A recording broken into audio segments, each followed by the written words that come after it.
Hi everyone, and welcome to this morning's webinar. Slightly earlier than we normally start. I just want to check that everyone can hear me. Can you hear me, John?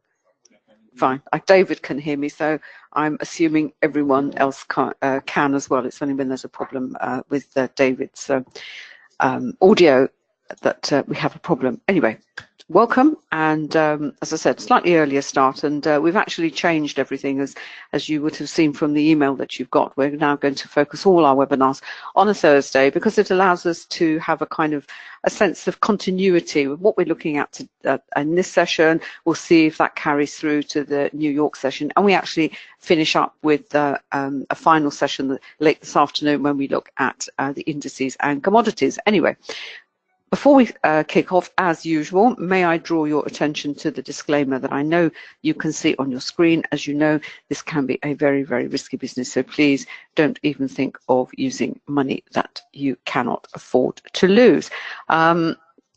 I see down in the list of attendees, we've got quite a few new people joining us, so you're very welcome, and I hope you will enjoy the session that David and I will be putting together for you. And this is us, this is myself and David, and in this session, what we focus on is are the principles of volume price analysis and the quantum trading tools that he and I have developed over a number of years. Volume price analysis is the methodology that he and I have used for as long as we have started in trading and investing for our own account. We were introduced to it really purely by accident, and it's a methodology that, as I said, in those days it was called volume spread analysis, but in the years that we've used it, we've applied it, we have now developed it. We believe we've taken it on to another level, as it were, and it's a methodology that encompasses different concepts: price action, volume, obviously, but candles, candle patterns, support and resistance, and time. And time is something that I really want to talk about in this session, not only time in terms of time frame, the time frames that you're looking to use when you're trading, but also in the sense of timing and why timing is so important. And please don't be put off by comments that you may have come across saying it's not possible to time the market. Every single trader and investor, whether it's a retail trader or a fund manager, attempts to time the market in some way or another. And it doesn't mean you have to be absolutely pinpoint accurate, to find those reversals, to buy when everyone else is selling and sell when everyone else is buying. But don't, as I said, don't be put off by saying it's not possible to time it. We all do. We all time the markets, and that's what we're going to look at here with the Forex market, and also how we use VPA, but also how the quantum tools that we have developed will also help you as well. And of course, everything is against the landscape of the fundamental and related markets, and everything, all the concepts, all the knowledge, the sort of background information you need to attack this market is all contained now in what we call the Forex Trading Library, which is available up on Amazon and is $9.99. And this is a nice slide from our education program where we've kind of pulled everything together and added some, which is basically also explaining that all these markets are interrelated. Forex very much sits at the center of the capital markets. As you see, we've got bonds, equities, and commodities, but they all interact. We have to have knowledge of how to do what we call cross-market analysis. So we know, what is happening in bonds will impact what is happening on certain currencies. What are the equities doing? What are commodities doing? Etc. etc. It all sounds terribly complicated and a bit overwhelming, but I can assure you, once you start to tease it apart, it is actually fairly straightforward. As we always say, if you know the questions to ask, you will get the correct answers. So before we carry on, let me just pass over to David.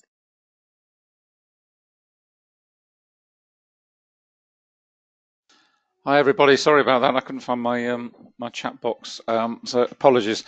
Very warm welcome from me. Good to have you with us today, and wherever you are in the world, I hope it's a little bit nicer than it is here in Hampshire. It's grey and mizzling rain and cold, and believe it or not, we had snow yesterday here as well, which is not unusual, but certainly uncommon at any rate. So hope it's warmer where you are. If this is your first time, very warm welcome to you. Good to have you on board. And if you're coming along regularly, I can see we've got quite a few regulars in the room as well. Warm welcome to you too. If you have any questions, then please just drop them in the chat box. We are happy to answer them there for you. If they're longer questions that need a longer answer, more detailed answer, then we'll answer it on air for you. Just to highlight the platform we focus on here is primarily MT5, MT4 or MT5, but I've also got the NinjaTrader platform running on my side. So we do flip-flop between the two and look at the various charts and what's going on in the Forex world as in live real time. Anna's got the currency dashboard up there, which is, it's a bundled, we call it the currency dashboard because that's really what it is. And the way the indicators are laid out in that frame is very much the way we apply them in terms of the process of identifying opportunities, looking at the aspect of that particular pair that we might be considering, and moving through those four indicators in the dashboard. The first is the currency strength indicator, always the starting point because it reveals strength, weakness, overbought, oversold for the building blocks of the Forex world, the individual currencies. In other words, we've disassembled it. We've broken this complex market out from the pairs into the single entities of a currency. From there, you then start rebuilding. You look at a currency pair which might be of interest. For example, in this still, you've got the pound there, the yellow line, which is selling off quite strongly. And you might look at pairing that up, for example, with the New Zealand dollar, which is the grey one at the bottom there, very oversold. The Aussie, the blue line, that's rising quite nicely. That might be an opportunity. You've also got very strong buying in the Canadian dollar, which is the purple line, rising strongly and already crossed on the pound, and also the Swiss franc. So you'll be looking at all those opportunities. You then go to the currency matrix to see how that shapes up in your time frame in terms of whether that individual buying or selling of a currency is reflected across the complex in terms of universal buying and selling of that currency and where it ranks in that ladder.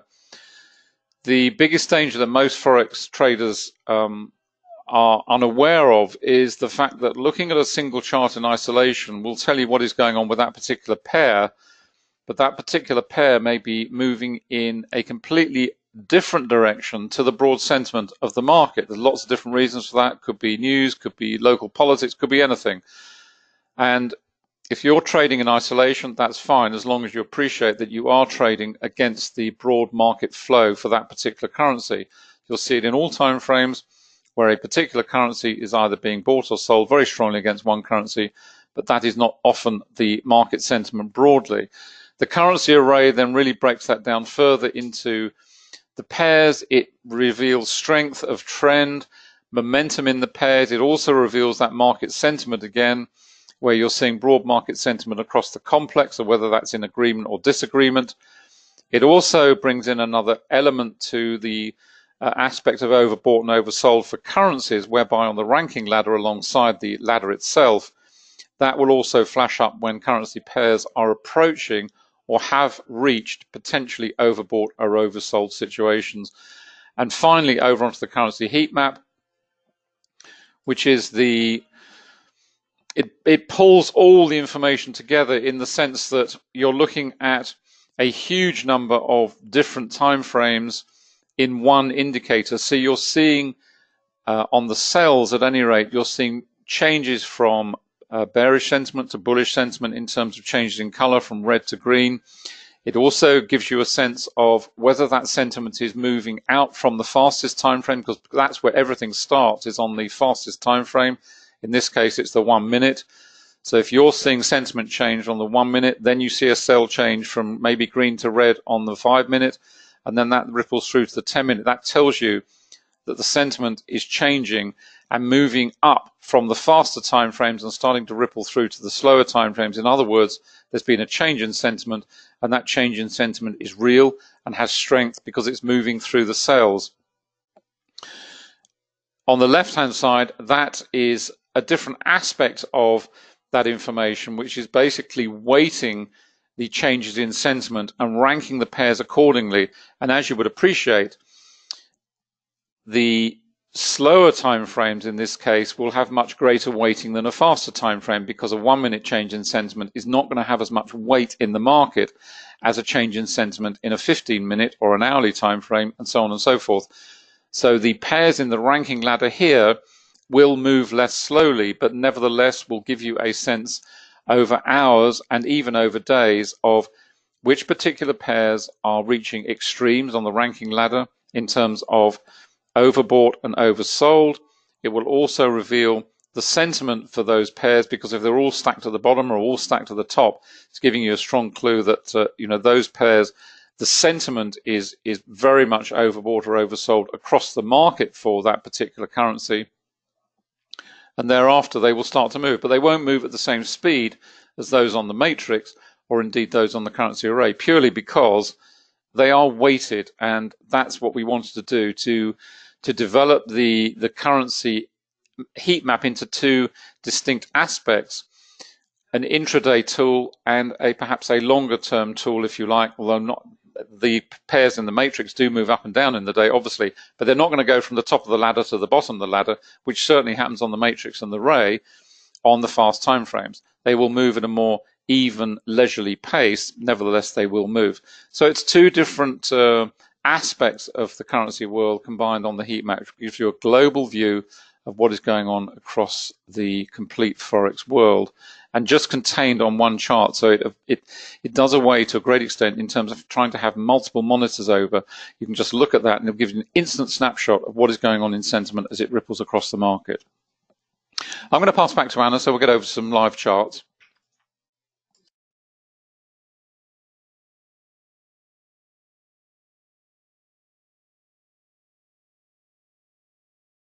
Just quickly, just to have a look at what's been coming through in the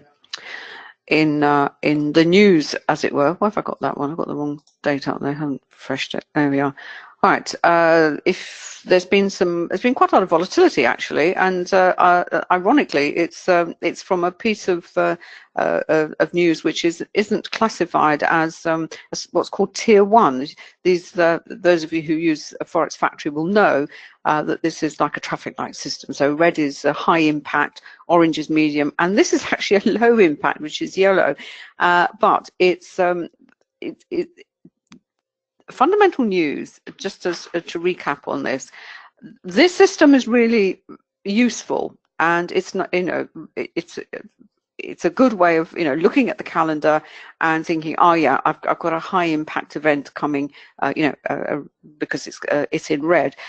Sometimes and then we sort of ignore these two other colours, and certainly in the yellow, that would be the one that have the least impact. But in fact, this is the one that's caused the volatility that we've seen. That we certainly saw it at 7 o'clock this morning. Yeah, because we had that's when we started, and it's German factory orders, and they come in at minus 4.2. And you think, well, why was the volatility caused by a night of news which under normal circumstances the market would consider to be low impact? And there's a number of reasons for that. Whilst this system, this classification system, is useful because it gives us a heads up of what is likely to affect maybe a position that we've got in the market, or we're thinking of getting into a position. Again, timing, you have to factor in, especially if you're a short-term trader, are there some news items coming ahead that, are you going to wait, or are you just going to look at the chart, look at the setup, and hope that the setup will actually play out? Tomorrow is a classic example with NFP. Fundamental news is also, you have to read it also in terms of the business cycle and the economic cycle. In other words, you have to place it in a much broader landscape. And at the moment, as you know, given what is going on in the broader the global economy, you have this thing with China and the US. The data that's been coming in is certainly over the last quarter. It's all looking a little bit fragile, and with Germany being a huge exporter nation, that is where they, you know, that is what they are known for. In fact, they run a huge surplus. They're like the Chinese. Anything that is, you know, any data that comes up and shows that their export market is in trouble is going to, you know, is going to impact the market, even though this release has been designated, you know, third tier, as it were, because of where it appears in the economic and business cycle. So, as I said, it's a little bit more, you have to read this data in a little bit more of a nuanced way. First way you read it is you think, yeah, you're aware of it. And I have to say, for most traders looking at that this morning, they would have said, oh yeah, but that's only tier 3.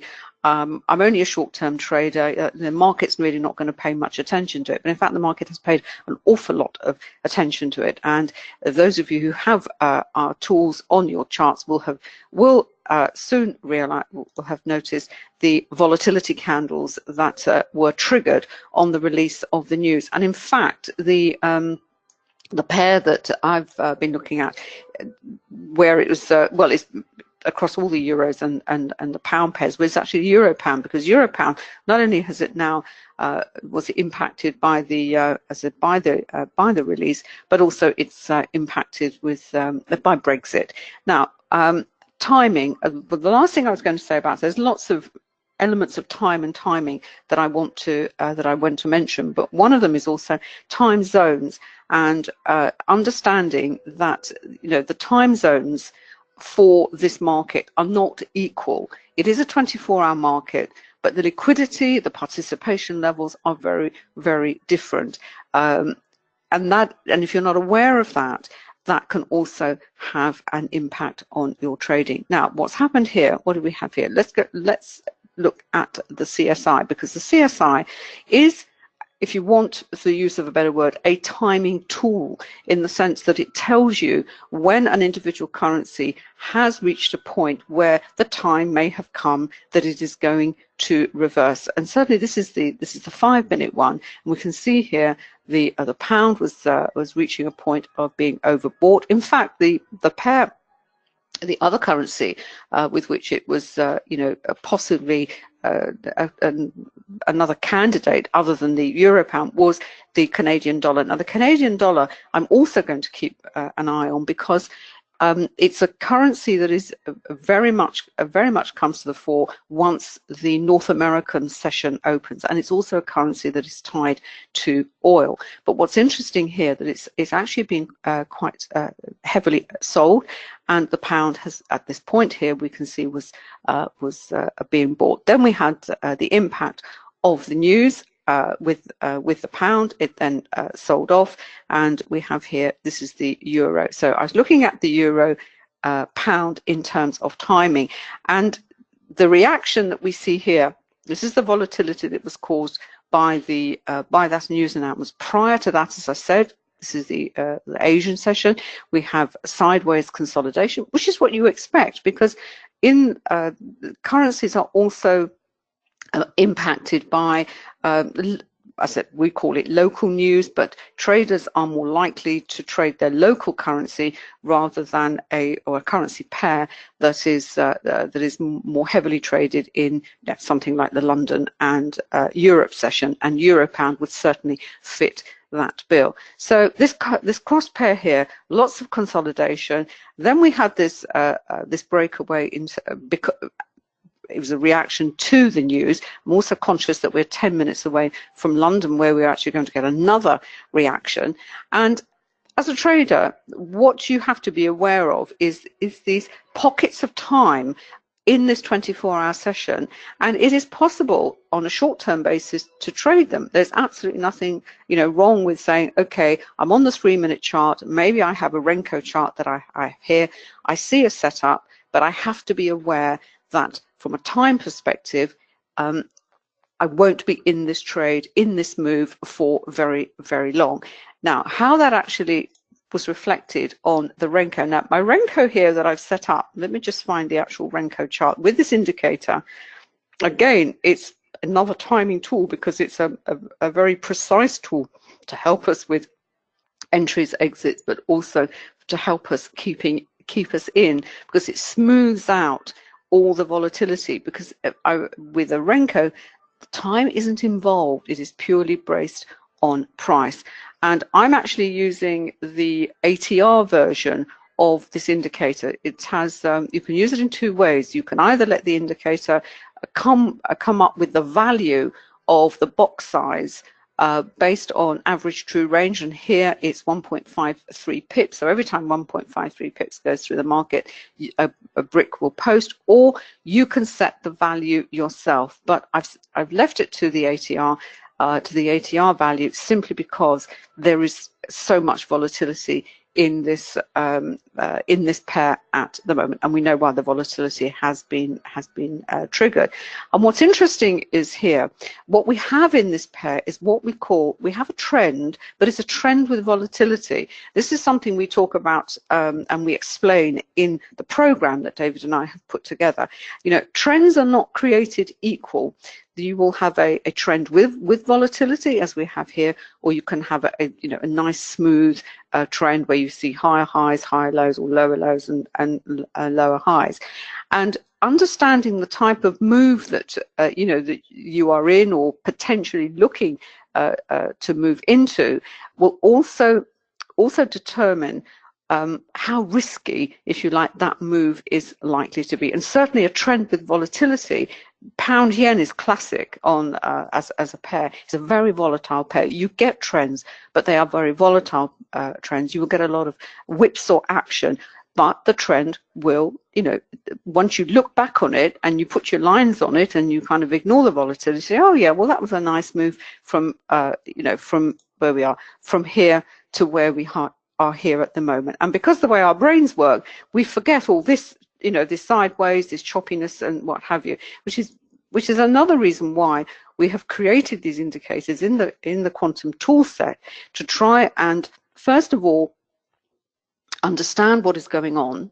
Secondly, give us these timing tools and use them as efficiently as possible, but also to try and help, if you like, calm our brains, because the one thing we have to face more than anything when we are traders, we have to face ourselves. It's our emotional reaction to what we are seeing on the charts. And staying in a move, the longer you stay in a move will partly also come down to temperament.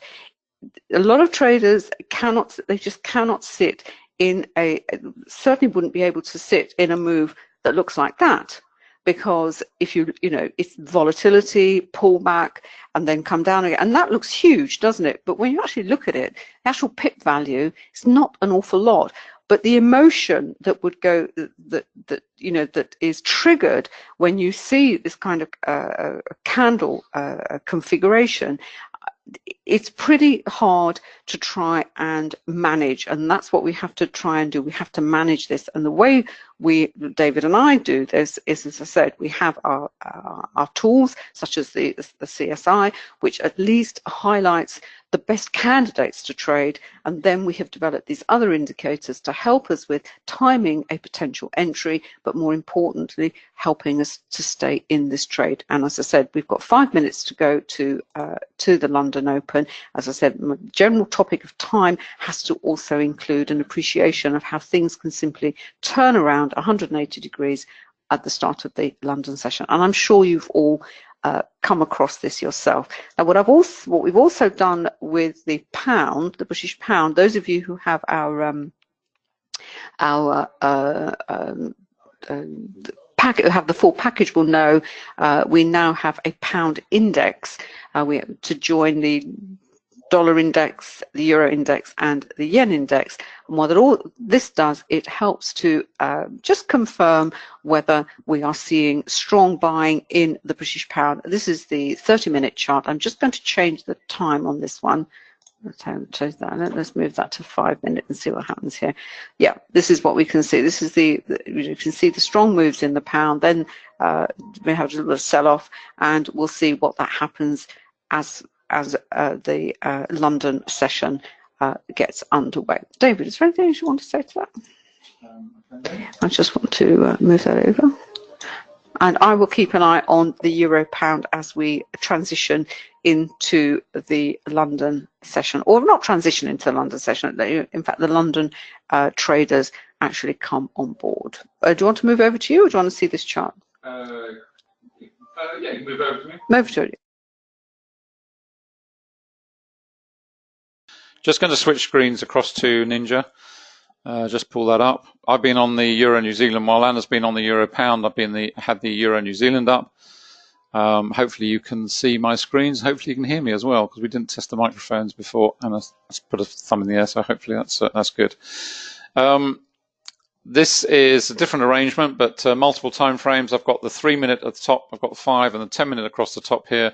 Down on the bottom, I've got the slower time frames. I've got the 30 minute, I've got the Renko here for this pair, and also the daily chart down in the bottom right. Just pull that up a little bit. So as I say, this is the one I've been following.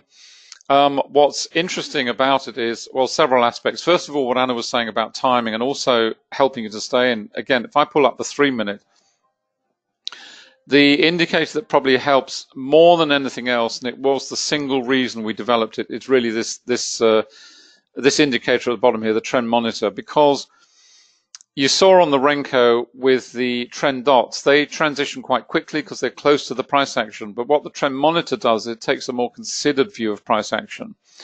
And so when you see these sort of moves, which are expected anyway, because you had the volatility candle triggered here, heavy selling coming in on the volume here, and you're expecting this to, at the very least, retrace into the spread of the candle, which it's done. We've also got the volume point of control here, this yellow line, and a ton of volume sitting there, which is what you expect to see. And in addition to that, just bringing another facet, you've also got these levels of price-based resistance. You've got the red dash line here and the blue one here, and the thicker the line, then the greater the number of times that area has been tested. So when you're looking at this, you're seeing the volatility, so you're expecting some sort of congestion to follow, trading within the range of the candle, because that's what it does. It's looking at average true range. And when the price action moves outside of average true range, as it did over here on the upside, market consolidates and then starts to break away. Once it starts to break away, that's fine. It's just confirming the sentiment of this particular candle. And we've got the same here. And then once the market starts to rally a little bit, you bring in other aspects. You've got resistance in here. You've got price resistance. So when the price action reaches that level, you are expecting possibly the market to pause, possibly enough to cause it to continue in its trend, or if there's strong volume coming in down here, to actually break through these levels. Then we're down to the volume point of control. So there's lots of reasons around here why we're expecting the market to pause, have some congestion phase. And what the trend monitor does is it helps to keep you in. It helps to calm that emotion that is always the response when you've got into a strong position and then that position starts to unwind against you, because you've mentally banked whatever it was you had there in terms of positive, and it starts to dwindle away. And then, of course, you bring it in terms of multiple time frames. So what we're seeing now is we're seeing this negative sentiment towards the euro reflected here on the trend monitors, bright red, up onto the 5 minute, same sort of thing, similar sort of price action. And remember also, in terms of when we're looking at volume and price analysis, this is 7 o'clock our time. So this is when Europe gets underway. So everything prior to this is Far Eastern Asia. And when we're comparing volume, we can now look at this segment here, because we've got an hour of trading in here. We're now looking at the London Open, and as always with the London Open, there is potential for a reversal to take place once again. But at the moment we have a strong trend monitor, bright red here on the 5, bright red here on the 10. No transition on the 30 yet. You wouldn't expect it because it's too far away from the price action. But if that ultimately does become a longer term shift in trend, then of course you'll start to see it develop here. What was interesting about this price action here, and bear in mind, this is middle of the night for us, so this is Far Eastern Asia, all of this is Far Eastern Asia, right the way through to here. What was interesting about this rally here, we've got a pretty strong rally, but look at the volume. The volume here is falling away. It's pretty thin. And you can actually compare that with what was going on overnight into these areas here. You would expect to see this is the middle of the night, this is Far East Asia. But certainly in terms of this rally that occurred early morning our time, you're seeing, in fact, if I pull that up a little bit, just to make it a little bit clearer, just pull that up there. What you're seeing here is a pretty strong rally, but the volume is not in agreement. It's falling away. So you've got rising price, falling volume. So that alone is giving you a heads up that potentially this is looking at weakness, possibly a reversal. You would have known the news was coming up. That's what you would have been looking out for. And then you start to put it all together. What we're seeing in the 30-minute as well, which is quite interesting, we've got the volume point of control here. We've also got some very strong price support in place below in this platform, this blue dash line. And that is purely based on price. This is exactly the same concept, if you will, as for the support and resistance indicator on the MT4, MT5 platform. It is based on price. It is looking at the number of times an area of price has been tested and retested. On the MT4, MT5, we deliver it either as dashed lines or solid lines. So the solid lines are much stronger levels. On the Ninja Trader side, we deliver it as thicker dash lines. So where you've got thinner levels like here, this has only been tested once.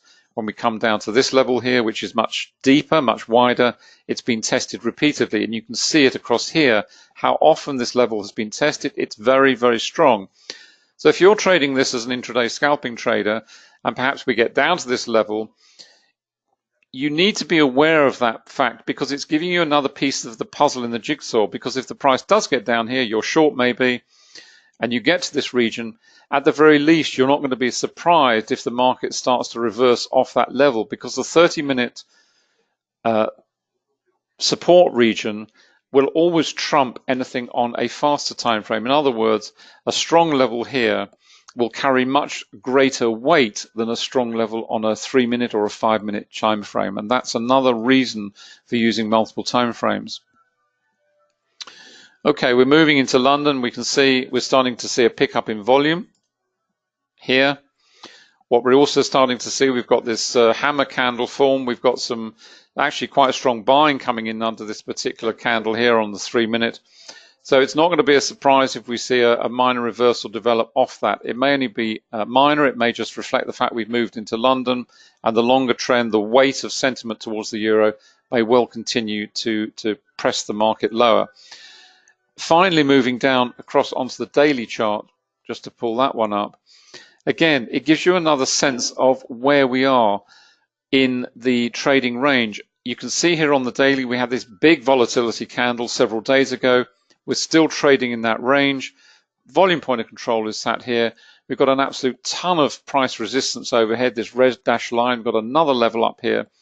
So there's a lot of reasons to expect this market to congest around this point for the time being. That is not to say there are not opportunities to trade intraday. There are, of course there are, you've seen them.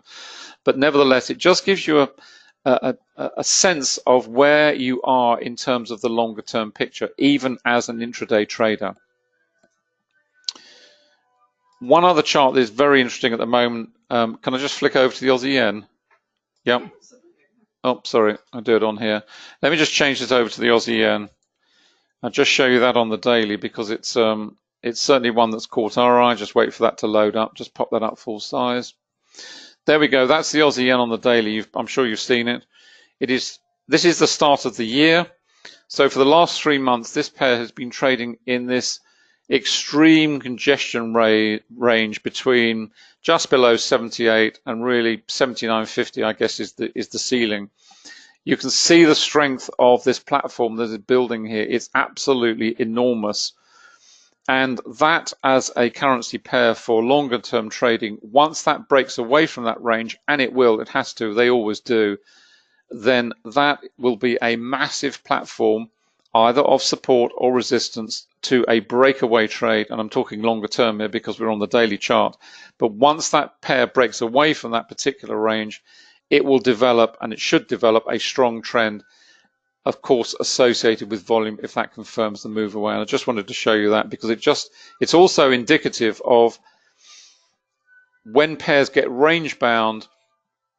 Yes, there are opportunities in here, but boy, oh boy, it's a tough pair to trade at the moment in terms of anything longer than 5, 10, 15 minutes, intraday. If you're looking at it on an hourly or 4 hourly, it's really, really hard trading on that one at the moment. There are plenty of better opportunities around the market than the Aussie yen right now. But once it moves, it will move and a strong trend will develop thereafter. I'm going to pass back to Anna.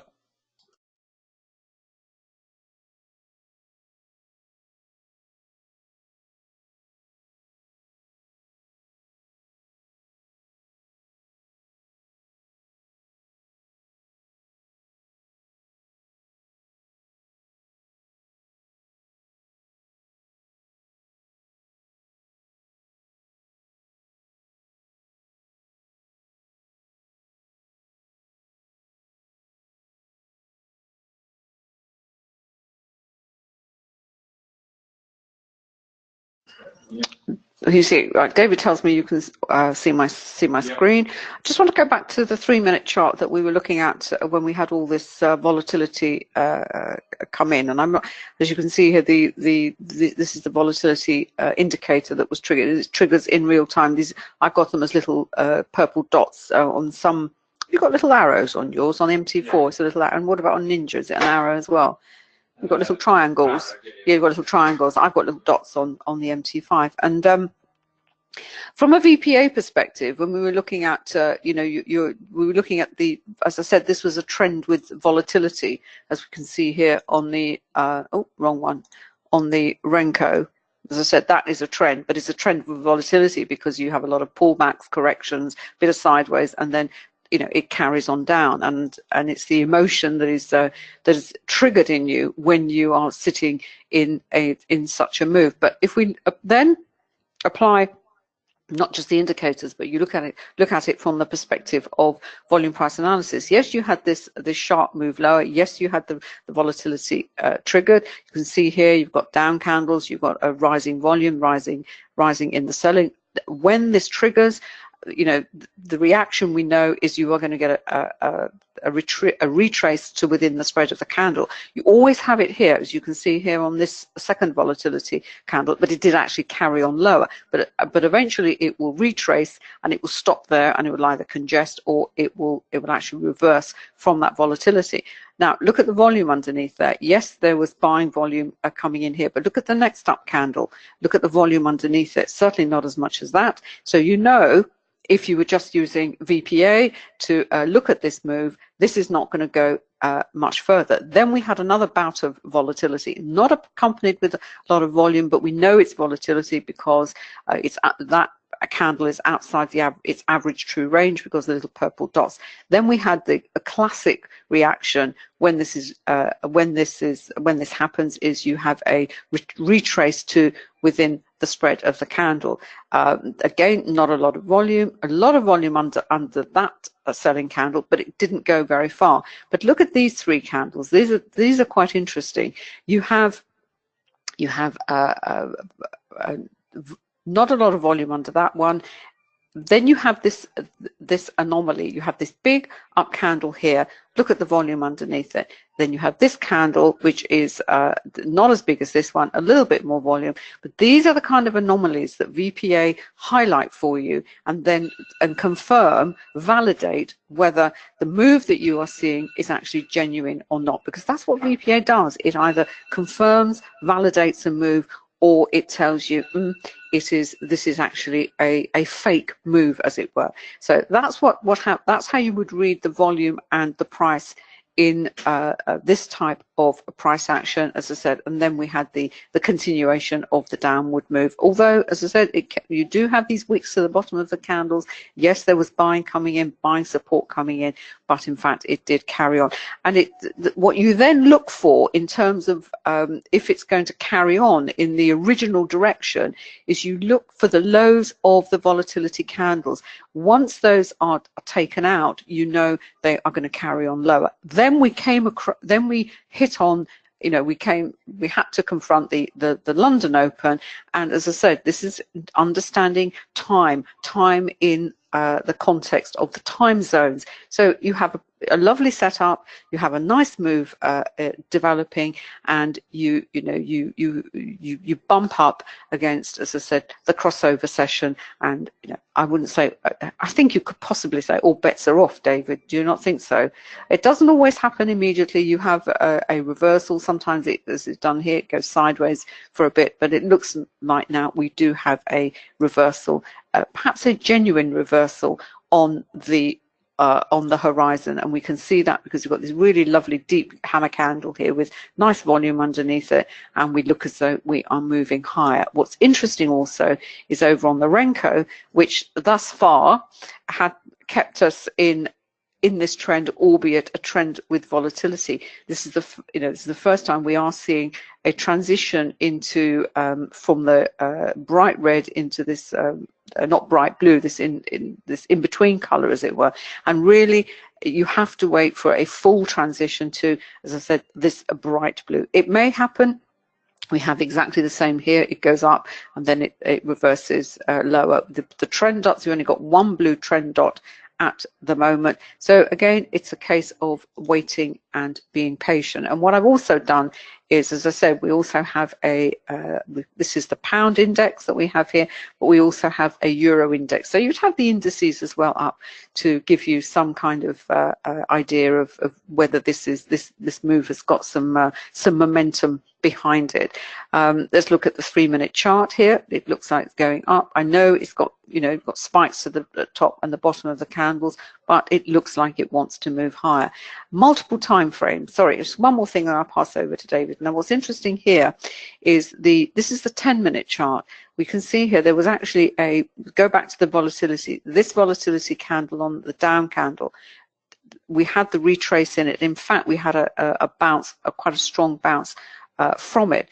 That also triggered a volatility, the volatility indicator, and now we're actually back within the spread of this candle. So it went back into the spread of the candle, and it looks as though it wants to move higher. What it has to do is has to close above the highs of these two candles. Right, David, do you want to say something on this one? Yeah, I'll pass back to David. Have you got something interesting over there? So I will keep. Okay, tell myself what. Just changing back over to NinjaTrader just very quickly. You should be seeing my screen any minute now. Got the CSI up there. Just to highlight what's going on in terms of the CSI, because it really does paint an interesting picture. This is on the 5-minute. And really what you're seeing in terms of that move on euro pound is it's being driven asymmetrically. In other words, it's being driven purely by selling in the British pound. This yellow line, that is what you're witnessing right now, because what you're not seeing in terms of that move developing, you're not seeing the euro, buying in the euro, which you would expect to see if you're seeing a strong trend develop, where this is rising very strongly and the pound is selling off very strongly. You're not seeing that.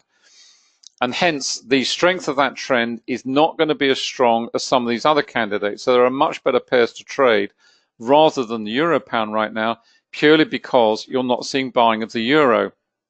And if I flip over onto the 15-minute, there you go. What you've got very strong selling in the euro still, and you've got this selling of the British pound coming in. So when you've got the two currency pairs moving together, then the strength of that trend is not going to be as strong as if you look at some of these other opportunities. Strong selling in the euro, we've got strong buying in the New Zealand dollar, we've got strong buying in the Aussie, we've got the yen looking as though it's starting to kick up. And if you go back to the 5-minute, there we go. What are the opportunities there? Well, in terms of the euro, you might not be looking at that. You might be looking at that as a reversal now. It's gone to oversold and possibly kicking up as a reversal off the buying that's come in, certainly on the faster time frames. So it's all about using all the tools. If you go over to the currency array, I've isolated out what is going on in terms of the euro itself, and really just going back to look at it. When you look at that, you think, oh, euro pound, it's a good opportunity. But what's actually driving it is that pound sentiment. It's not the euro sentiment that's driving it so much. And that's key to understanding as to which pairs to focus on, which are going to deliver the best opportunities, and whether also the sentiment towards that particular pair is universal. As you can see here on the array, the euro is not being sold universally. It's actually being bought against the Canadian dollar for the time being. So if all things being equal, if the sentiment is universal, then you would expect that to be down here. Maybe in the fullness of time, this is a 10-minute time frame we're looking at here, this will actually move down to join all the other pairs, and then sentiment will be universal across the piece for the euro at any rate. And then it's a question of teasing out which particular pair is the best opportunity, and is it being driven on both sides of the equation. So I just wanted to highlight that. Let's have a quick look back at the Euro New Zealand, which I've flashed up again. Just go back over there very quickly, drop that out the way. You can see there is buying coming in here. If we go up to the 10-minute, you can see it here. This is London Open at 8 o'clock, so we've got 20 minutes of price action here. There's a lot of volume under that candle. Some buying coming in there, further reinforced here. Looks as though we've got more buying coming in here as well, depending on how that candle finishes and on the volume profile. But for sure there is some volume coming in, and certainly some heavy buying coming in around that particular time horizon. And that, of course, will be reflected on the CSI, and then you'll be looking at the currency matrix, the currency array, and the heat map for confirmation of that, and off you go. So just wanted to highlight all that. I'm going to pass back to Anna because we're getting close to time.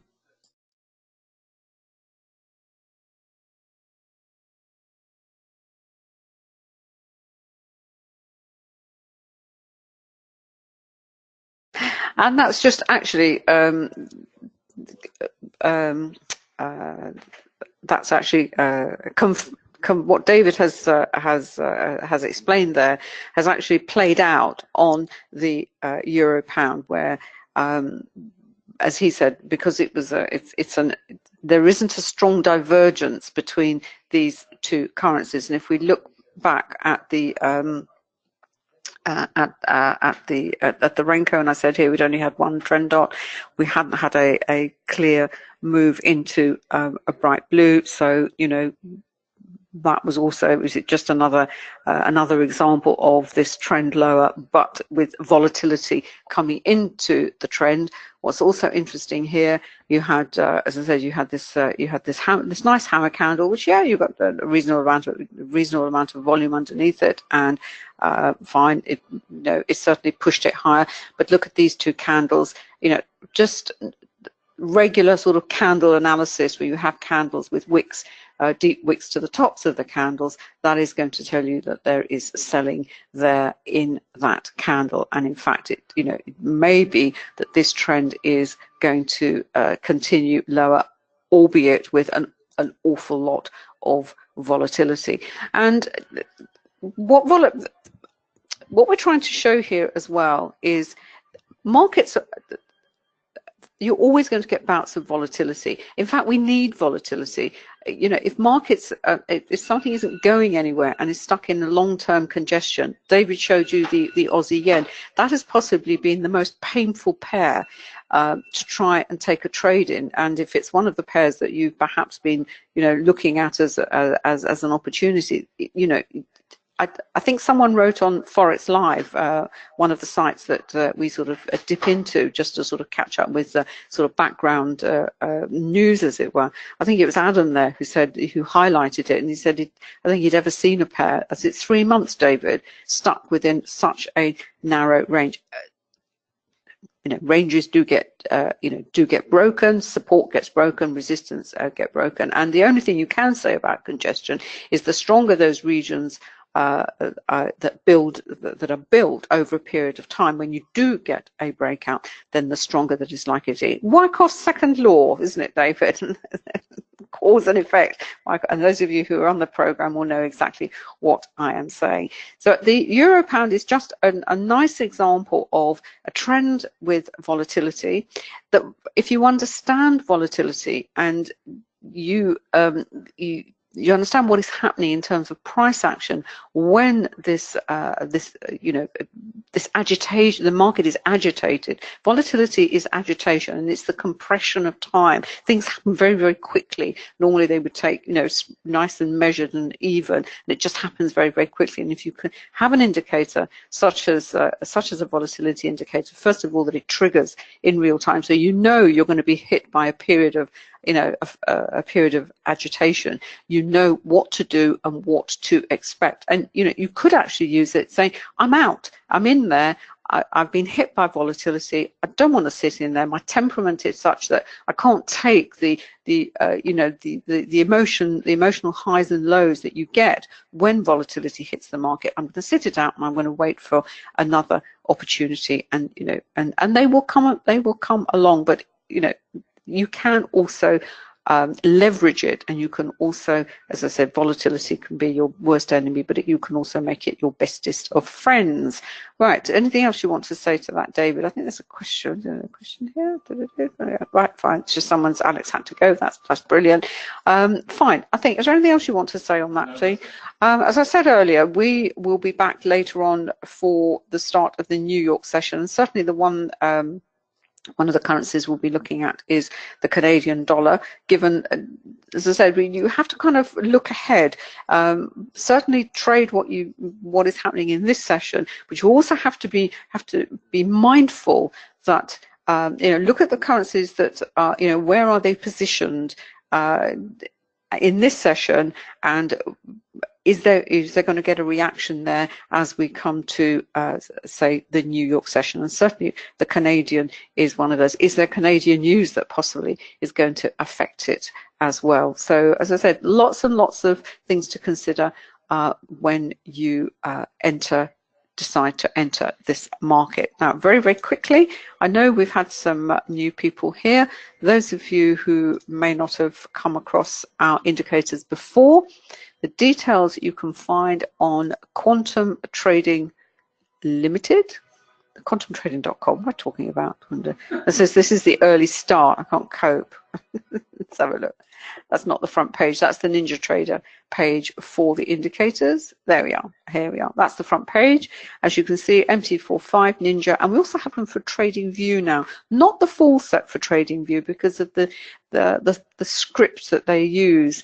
That allows us to write indicators is not the same, so not being able to port all the indicators over, but there's the CSI over there, and quite a number of the others. And the nice thing about TradingView, if you are a fan, is that it does actually run on a Mac and actually on your phone as well. Underneath here all the individual indicators. Let's have a look at the volatility. Just click on the actual indicator itself, and it takes you to the support page for that indicator with videos and as I said, written explanations of how we developed it, how you would use it. David has done a whole bunch of videos to explain how you can use it in your trading. I mentioned the Forex trading program. And this is at Quantum Trading Education. It is a complete, self-directed program with these 5 modules: psychology, fundamental, relational, technical analysis, very much based on volume price analysis, the principles and concepts outlined. We're built on the concepts of Richard Wyckoff. And then we have a module called the mechanics of trading. The program includes all these modules, all the videos, the PDF downloads, but it includes the full package of indicators, not just the Forex ones. It's all the indicators. And with regard to the indicators, the way we operate is you can buy one indicator, you can buy a bundle of indicators, or you can buy the full package. If you buy the full package, any indicator that we develop in the future will be automatically added to your package. So, for example, if you have if you have MT4 now, the pound index, which we've been developing, you will have access to that. You don't actually have to pay us for that indicator. Anything else you want to say, David? That's it. We are back at can you remind me? 1:45. Yeah, 12:45. 1:45, and we'll be looking at, as I said, picking up from where we left off this morning. seeing what is likely to happen in the afternoon session, and it's just Ninja Trader. This session is for MT4. I think you're using Trading View though, aren't you, at lunchtime? Yeah, and actually we'll look at Trading View as well. So hope you can come along. If not, we are back next Thursday at the same time. Hope you enjoyed it. If you have any questions, you can drop me a line, anna@annacooling.com or david@quantumtrading.com. So have a great day's trading. It's certainly fun at the moment, a bit volatile, but hey, it wouldn't be half as fun. Take care, and we'll catch you next time.